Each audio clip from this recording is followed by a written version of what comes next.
హనుమంతుడు భారతదేశపు అత్యంత ప్రాచీనమైన శక్తివంతమైన దేవతలలో ఒకరు. అయితే ఓ ప్రశ్న అందరి మనసులో, ఆయన నిజంగా ఉన్నారా లేక ఆయన కేవలం ఒక కల్పిత పాత్రనా? ఈ వీడియోలో మనం తెలుసుకుందాం. ఆయన్ని పురాణాలు ఎలా వర్ణించాయి, శాస్త్రీయంగా ఆధారాలున్నాయా, ఆయన్ని నిజంగా చూసారా, ఆయన్ని ఏ దేశాల్లో పూజిస్తున్నారు? ఇప్పుడే స్టార్ట్ చేద్దాం. ఒక ఆశ్చర్యకరమైన యాత్ర. పార్ట్ 1. హనుమంతుని జననం. పురాణాల ప్రకారం హనుమంతుడు అంటే ఎవరు? ఆయనకు వాయుపుత్రుడు అని ఎందుకు అంటారు? అంజనీదేవి అనే అప్సర లాంటి దేవత వర్షలో జన్మించిన శిశువు. వాయుదేవుడు ఆశీర్వాదంగా ఇచ్చిన బలం, వేగం, ఉత్సాహం. హనుమంతుడు వనరాజ్యంలో జన్మించిన యోధుడు అని వాల్మీకి రామాయణం చెబుతుంది. అతని బాల్యంలోనే ఆయనకు అపారమైన బలం, అతిరేక శక్తులు వచ్చాయి. ఒకసారి ఆయనే సూర్యుణ్ణి పండు అనుకుని ఎగిరి వెళ్లాడు. ఈ కథలన్నీ ఆధ్యాత్మికంగా మాత్రమేనా లేక వీటి వెనక ఏదైనా సత్యం ఉందా? పార్ట్ 2. రామాయణంలో హనుమంతుడు చేసిన కీర్తులు. హనుమంతుడు సీతామాతను లంకలో వెతకడం, లంకలో రావణుని దర్బారంలో సందేశదాతగా ఉండటం, అంగారక భవనం రావణుడు కోపంగా తన కాల్చాడు.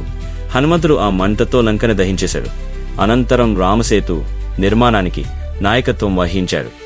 ఇది పాశ్చాత్య శాస్త్రవేత్తలకు కూడా ఆశ్చర్యంగా ఉంది. రామసేతు నిజంగా ఉందా? నాసా ఉపగ్రహ ఫోటోల ప్రకారం సముద్రంలో ద్వీపాలు, రాళ్ల సరసరి లైన్లు కనబడుతున్నాయి. ఇది ఆదమ్స్ బ్రిడ్జ్ అని పిలుస్తారు. ఇది రామసేతుకే ఆధారమా? పార్ట్ 3. పురావస్తు ఆధారాలు ఉన్నాయా?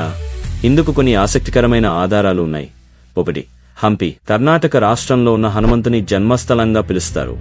అక్కడ ఇప్పటికీ 1500 ఏళ్ల నాటి శిలాశిల్పాలు, దేవాలయాలు ఉన్నాయి. 2.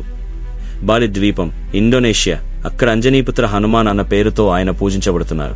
ఒక హిందూ దేశం కాదు అయినా అక్కడ హనుమాన్ థియేటర్లు ఉన్నాయి. 3. విజయనగరం. కొన్ని పురాతన వ్రాతలు హనుమంతుడి బాల్యాన్ని వివరించే ప్రయత్నాలు చేశాయి. 4. జైన్ గ్రంథాలు హనుమంతుని శక్తి ధర్మానికి చిహ్నంగా చూపించాయి. ఇవన్నీ కలిస్తే హనుమంతుడు ఒక కల్పిత దేవుడే కాదు, ఒక చారిత్రక వ్యక్తిగా అనిపించడము సాధ్యమే.